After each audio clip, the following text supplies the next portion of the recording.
Paischim bibracha. I want to start off again with a heartfelt brachas, heartfelt hakaras hatov, heartfelt appreciation to everyone who continues, and I continue to get such wonderful feedback, encouraging words and encouraging commitments in the areas of Asher Yatzar and Amapil. I'm continuing, Baruch Hashem, to see on a daily basis unprecedented nisim in my private life, in my personal life, in my gufa gashmi, and the Eibishter should help that it should continue, and everyone should see brachas l'mata me'asar tfachim b'teva nireh v'nigla in your personal lives, in our collective lives, and in every area, b'chala mitztarech, and b'nei chayi, and mezeinei revicha, b'kulei revicha, and in all inyanim ruchnim.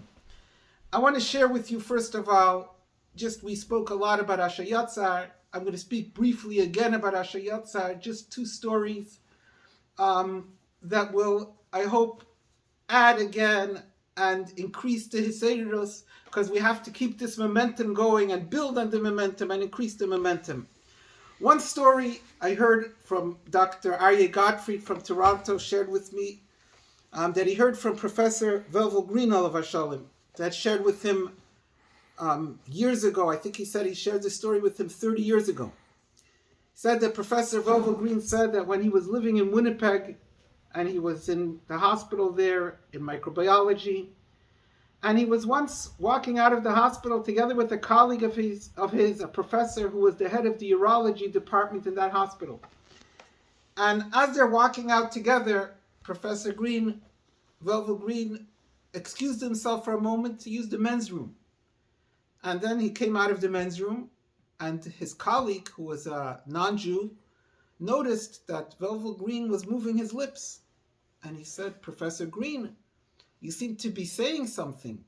I know that you make a blessing when you eat food, but what could Jews possibly say over the bathroom, over using the men's room?"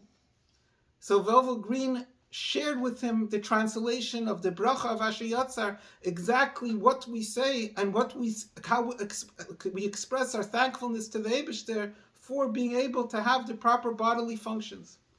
And as he's saying this, they're walking out, they're exiting the hospital, they're standing in the lobby in front of the marble wall by the exit of the hospital, and they stopped for a moment for Professor Green to conclude his translation of the bracha of Asher Yatzar. And as he concludes the translation, this non-Jewish professor, the head of the urology department, looks and points at the marble wall, and he said with tremendous excitement, he said, "Those words should be engraved on these marble walls now and forever for every person who walks in and out of the hospital to read them." So this was the reaction of a non-Jew, lahavdil, of a goy, and his appreciation for this thankfulness that we express to the Eibishter over giving us our normal bodily functions. Ma nena anan. How much more so this is just, like I said, the simple and the most basic meaning of the bracha, which is the pashat hakaras hatov, the appreciation that we have to feel for having what we have, that no one should ever chas v'shalom have to be lacking it in order to be able to properly appreciate it. And just another story, a Chassidish Maaseh, Reb Michal Teitelbaum Olav Hashalom once had a family member who was not well, whether it was his wife or one of his parents, but he went to the Rebbe Rashab to ask for a bracha. And punkt when he went to the Rebbe Rashab had went out to relieve himself. And the Rebbe Rashab came out, and he was saying the bracha of Asher Yatzar. And he came to the end of the bracha, he finished the bracha out loud. Baruch ata Hashem, reifei chal basar umafli lases umazol nishdarfin onkum and suken operatia. He finished off the bracha with the words of the bracha and led right into that you shouldn't need the operation with his answer and his bracha, that of course kachava, which ended up being a bracha hasmucha lechaverta, the bracha hasmucha darfen ken operatia.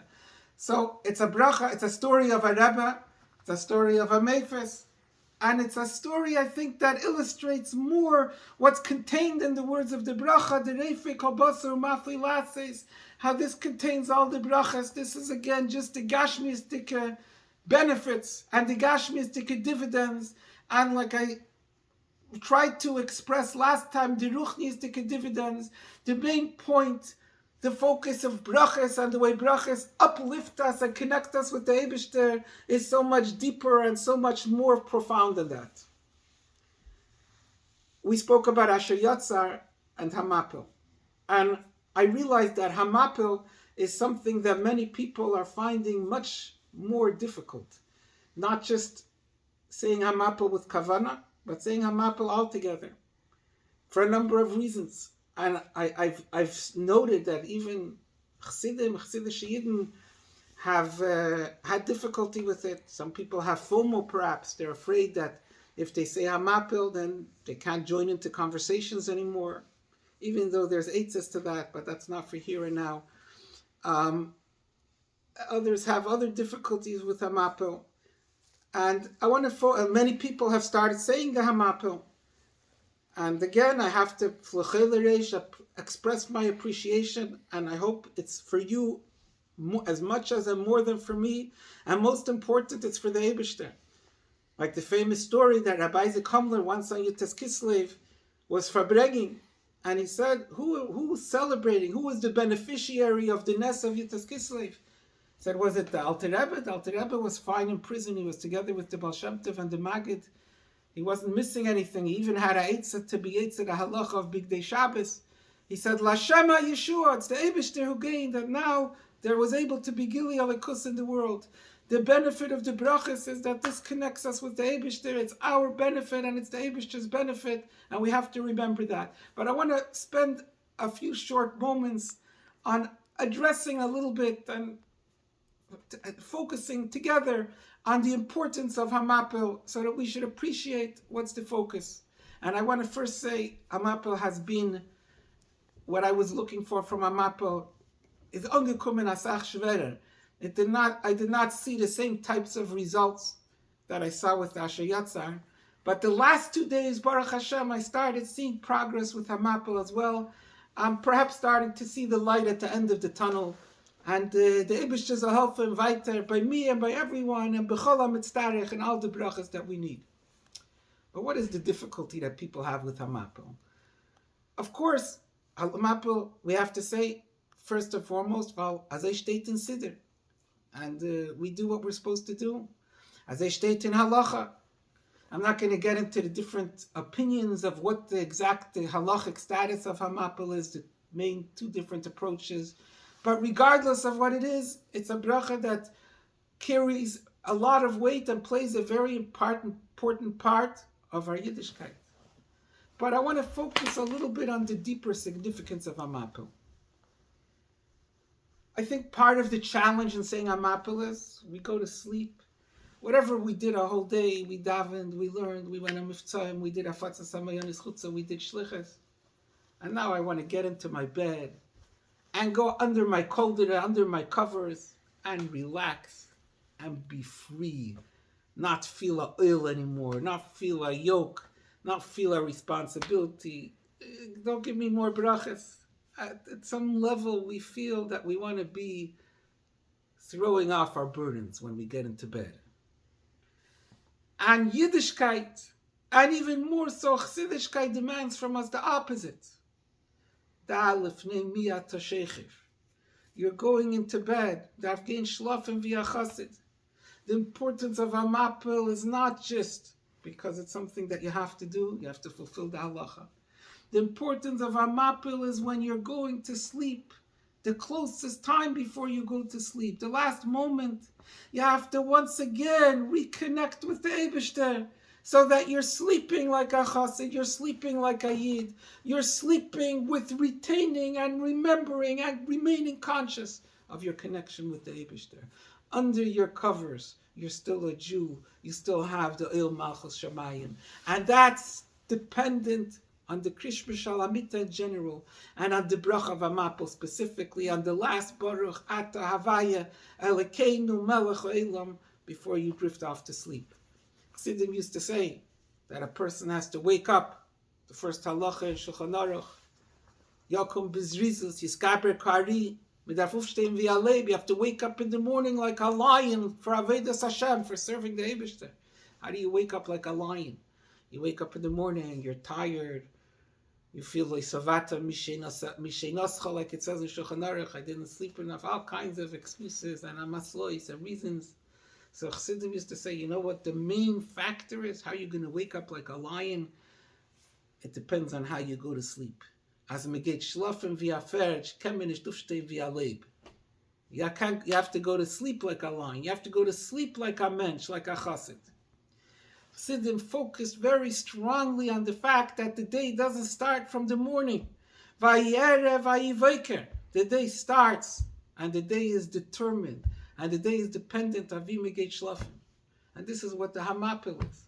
I'm going to sleep. I'm not going away, chas v'shalom, from my Yiddishkeit. I'm not moving, distancing myself, chas v'shalom, from the Eibishter. I'm going to sleep with the Baruch Ata Havaya Lekeinu Melech Ha'olam, with remembering and remaining conscious and remaining aware that I'm a Eved, I'm a servant and a slave of the Eibishter. The Baruch Ata, the Hamapil that I say before I go to sleep and before I fall asleep, makes it that much more practical and that much easier. That when I'm lying in bed with the same mindset and the same recognition that I want to have and that I'm supposed to have and that I need to have as a chassid, that I'm sleeping, even when I'm sleeping, it's remaining connected with the Eibishter. You know, there's a story with Rab Zusha, that Chassidim once came to the Rebbe Rab Zusha, and he was sleeping, he was resting. And Chassidim came and he was resting, so they couldn't see him, but his brother Rabbi Elimelech was there, and he said to them, look, I want to show you how my brother, even when he's sleeping, he's still connected with the Eibishter. And he went and he put his hand over the mezuzah that was on the door of the room in which Reb Zusha was sleeping. As soon as Rabbi Elimelech put his hand on the mezuzah, Reb Zusha sat up. He took his hand off, Reb Zusha fell back asleep. He did this a few times. Likewise, there's numerous stories with various tzaddikim, how they were connected with the Eibishter in their sleep. But this is not something that's a level that you have to be at tzaddik, like Reb Zusha. It's something that Kol Echad Lefum Shiura Delay is able to have it through the Krishma Shalamita, through the Hamapel, through connecting, thinking about the Eibishter before we go to sleep and saying a bracha. That's the focus and the recognition of Havaya.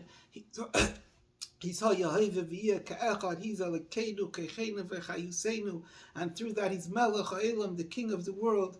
Baruch Ata Havaya. Like we said last time, it's the Mesirus Nefesh, that I forget about worldly matters, that consciousness and awareness is even while I'm lying in my bed.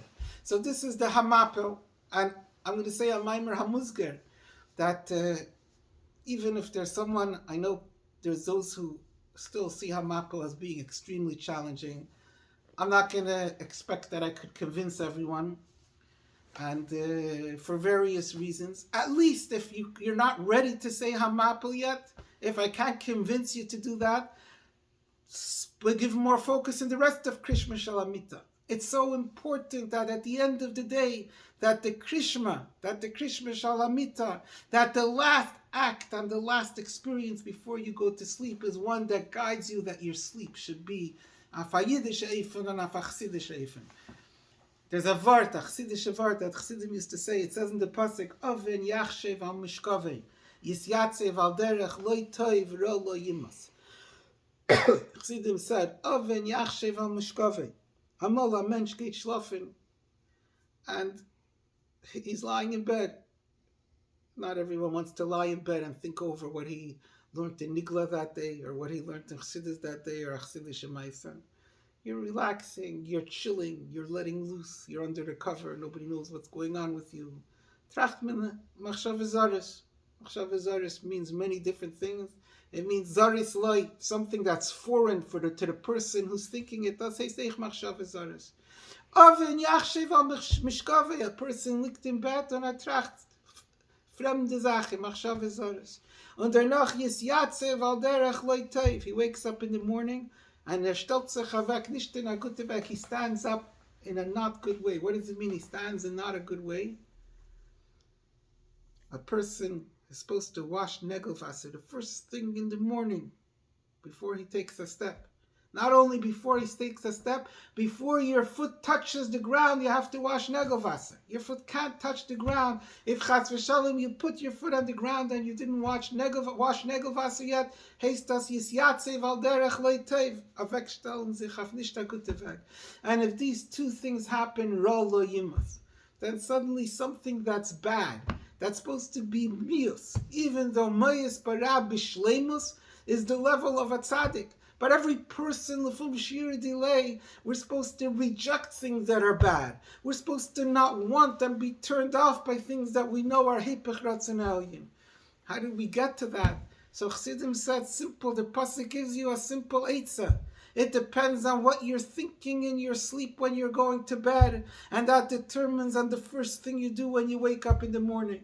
The Krishma Shalamita and the Hamapil is the best protection and the best tool to prevent the Avin Yachshiv al Mishkave, to keep us on track and to keep us in line and to keep our mindset, the right mindset when we're lying in bed, that we're lying in bed and still connected with the Eibishter and still serving the Eibishter. So the Hamapil is about going to sleep like a chassid. The brachas in general is about being more in tune with the Eibishter, about lifting ourselves up higher, being a little bit on a higher plane. And this specifically has to last throughout the day up till the moment that we fall asleep, so that while we're sleeping, like we learned these days in Tanya, our dreams don't take us to places where a chassid don't belong, even in our dreams. There's no Avin Yachshiv al Mishkave, is doch the Eitzah of them, brachas and the brachas, right through to the end of the day, till right before we go to sleep. So please, join me in the Hashayatzar, continue to join me in the Hashayatzar and in the Hamapel and the Krishma Shalamita and in the brachas throughout the day. I want to share with you, I Baruch Hashem have, like I said, seen tremendous improvement in my Hashayatzars, and I'm seeing improvement in other areas. But in some areas I've had some regression. And I don't usually like to share my bad news, but I want to tell you what's going on because of what I want to take out from it. My disease is very much like the Nefesh HaBahamis. The Nefesh HaBahamis is a melech zokin uksil, a nar. Only a nar is going to think to himself and to try to convince someone else to tan nicht was der Eibishter will. It's a stupid thing. It doesn't make sense. But together with that, we know he's called a klugenker. And he's called a klugenker because he's wise and sophisticated, that every time you think you're fighting the Nefesh HaBahamis, you outsmarted him, and we did outsmart him, but give him a little bit of time, he figured it out, and he gets around that outsmarting. We have to be constantly vigilant, constantly proactive, constantly on guard to find new ways to get around the Nefesh HaBahamis. And my disease is like that also. You get a treatment, and you start fighting it, and diminishing it, and decreasing it, and shrinking it, but after a while it gets used to every treatment and it becomes like a klugenker, and you have to find a new treatment. So my last treatment, besides that it was wreaking havoc in me, very, very debilitating side effects, but also eventually certain areas the disease stopped being affected. So I've been off the treatment and I needed a new treatment. We had two options. One of the options was what my doctor preferred, but he didn't think there was a very good chance of us getting it. Definitely not in a timely manner. But we asked him to push for it. And this Tuesday, I think it was less than a week after he approved, much less time than he had originally expected. This Tuesday, which was yesterday, we got the approval. Tuesday night after 5, when already it seemed like it was a lost case for that day, we got the approval. Tomorrow morning, early in the morning, I'm starting the new treatment. That's the first thing, Baruch Hashem. And we daven to the Eibishter. It should be Reife Pleini, Sam Pleini should be the proper shluchim to get us the results that we're looking for. The main problem that I'm experiencing now is the disease is spreading in my spine. There was progression. That's what the last scans showed, and I didn't really need the scans because I'm still experiencing, and it's been getting a little worse, pain in my back that makes it hard for me to walk and hard for me to stand, and I feel like an old man, so first of all, again, more than I could say, I could never say how much I appreciate all the brachas and all the tefillas and all the participation that everyone's giving in saying brachas and in doing things. More than anything else, this has helped me and this will continue to help me, and I need you to continue to stand with me, and the Eibishter should give his brachas to each and every one of you and all of you. Miyadei hamleya psucha akteisha v'archava. And together with, when I was a bacher, when I was before a bacher, before my bar mitzvah, and I told this to a few people lately, I was living in Toronto, there was an interview on television with Rabbi Simcha Zirkin from Montreal. And we heard about it at the time. I was a kid, I think before bar mitzvah, it must have been around Tafshim Mem, maybe the late Lamed or Mem. And I don't remember what was said in the interview, but it sticks in my mind. I remember one thing, that at the end of the interview, which was on television, the woman who was interviewing him asked him, "Do you believe that the Rebbe is Mashiach?" And he looked her in the eye and he said, more on the spot, he said, "More than I believe in television." And I remember that answer made a reshem on the people who heard the interview at the time. Years later, I heard that the Rebbe was told about it right afterwards, what he answered, that he said, "More than I believe in television." And the Rebbe said, "Simcha hat gut gesagt." So the Rebbe approved of his answer. And the reason why this came to mind lately is because one thing I could say is that more than I believe in all the doctors and all the treatments and all the medications and all, I believe 100% that what's much more effective and what's making more of a difference and helping me more is all of the tefillas and all of the brachas and everything that all of you are doing. And therefore I want to mention that my problem right now is two areas where there was progression according to the latest scans. And one of them is the spine. That's the biggest, that's the one that I'm feeling the most. That's where I'm really suffering, and it's interfering with my performance. What's the spine? Chassidus tells us, the Alter Rebbe says in the Likutei Torah, "Ramach pikudin inun ramach evarim de malka." Mitzvahs are the evarim kaviyachal of the Eibishter. Says the Alter Rebbe, what's the spine? The spine is tefillah. There's, besides all the individual evarim, there's the chut hashedra, the spinal cord, that's represented by tefillah.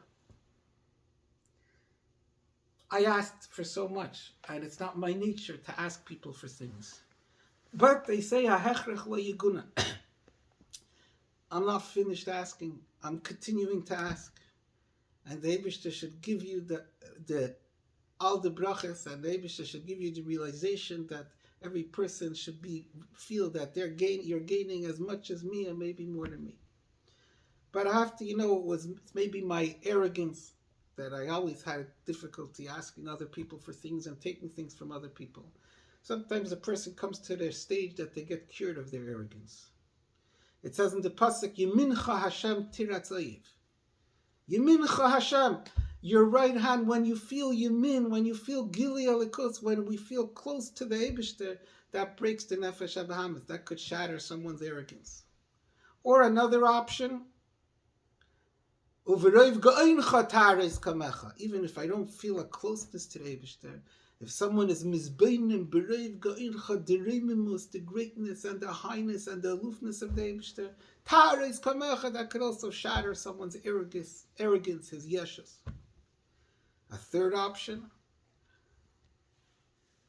Tishalach Harencha Yechlei Mekakash.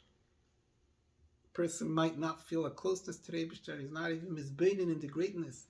If he has to experience Harencha, the Harenaf, if he has to experience the wrath of the Eibishter, Yechlei Mekakash, that could also shatter the arrogance without the first two. So everyone should take the first or second option. No one should ever have to come on to the third option. I had my father, Alav Shalom, had a cousin. He has a first cousin in Eretz Yisrael. His name is Rabbi Wagner, a very big Goyin and Talmid Chacham. zu lange Jahren. And this Rabbi Victor Nebenthal used to have a Seder every day when he would learn B'chavrusa with Reb Shlomo Zalman Auerbach. In a shul somewhere it was hidden, no one knew, and they would learn for an hour, 2 hours, however long every day. After Reb Shlomo Zalman lost his Rebbitzin, so for a week he sat Shiva, he didn't come. And then he came the first time they resumed learning after the week. So Reb Shlomo Zalman Auerbach said to his Chavrusa, said, Omrim, said, the Welt sagt, Ma shelo yaseh hasechel yaseh hazman. Said, in Kain mutav sheyaseh hasechel. Said, people say, if you don't reach it with seichel, so you'll reach it anyways with time. If so, you might as well do it with seichel. Chas v'shalom, if we don't shatter our arrogance with the Yemincha Hashem or with the Berev Goincha, the Eibishter has other options. There's the Shalach Harincha. So better it should be Yemincha Hashem or Berev Goincha. At any rate, maybe my arrogance was shattered a little bit with the Berev Goincha. I'm going to have to ask for more, and I do this with a sense of realization of how beautiful it is what you're doing, and I can't tell you how much I appreciate. The Chut HaShedra, what I need now is my Chut HaShedra to be restored and to be healed, and that's davening. It's really the same Nekuda of brachas is davening. One more thing, say the Asher Yatzar, say the Hamapel, or at least the Krishma Shalamita, und geh schlafen wie a Chassid, soll sein Chassidus Yachshev al Mishkaveh, und Alekus Yachshev al Mishkaveh, und Rebbe Yachshev al Mishkaveh, und Yisyatzev al Derech Leiteiv. And in addition to that, give a little more effort into your davening in general. Everyone, please pick one part of davening, take a paragraph, take a line, and give, like I said, I'm always talking about a few seconds. I'm still talking about a few seconds. Maximum a minute. The Rebbe spoke about the person who thought about Echad for less than a minute, and that was a big thing. Give a few seconds to one part of davening. And I want to say, listen, we spoke that when a person says Baruch Atah Havaya, and in davening in general, the Alter Rebbe says it's a tnu of Mesiras Nefesh, because Einei Maharer B'tzarchei Haguf. When you're davening, the whole davening, at least think a little bit less about Tzarchei Haguf. You know what Tzarchei Haguf is? Our phones are Tzarchei Haguf.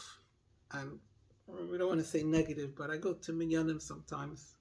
Not over here in New York, not in Toronto, not in any Jewish community, but in Costa Rica maybe I saw once, or in, what was the name of that other place? Guatemala, and whoever. And you see, in those places, in the Minyanim, you see a bacher, or a young man, or a balabas, in the middle of davening, or the Bechazar, he puts out his phone. It's not like the davening is taking 2 hours over there. It's taking 31 minutes, or 29 minutes, depends on if you're saying Mashav Ruach or Meir Datal. The phone is Tzarchei Haguf. How do I know that? Because the neshama didn't change. And when I grew up, I also had a neshama. And we had our neshama healthy, lifi yarech, without phones.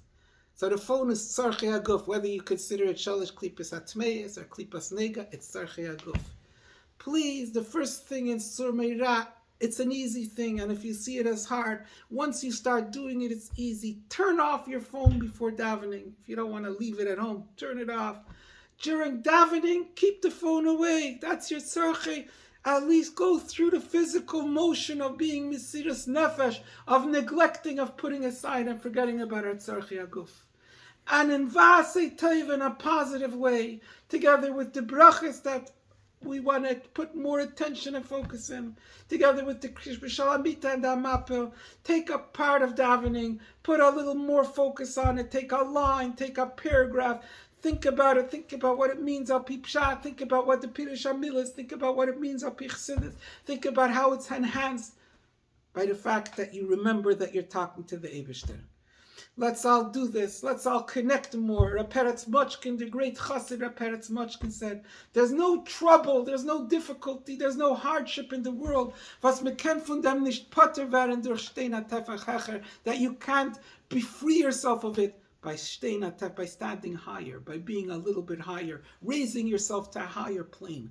How do we raise ourselves to a higher plane? That applies to all of us. It's not just a Malach Chassidim. With a bracha said a little bit more properly, with a little bit more effort in davening, a little bit more effort in Krishma Shalamita. This raises us. We connect with the Eibishter. We disconnect with our blotta, with our Verzunkenkeit and our Verkochtkeit in Elam Haza.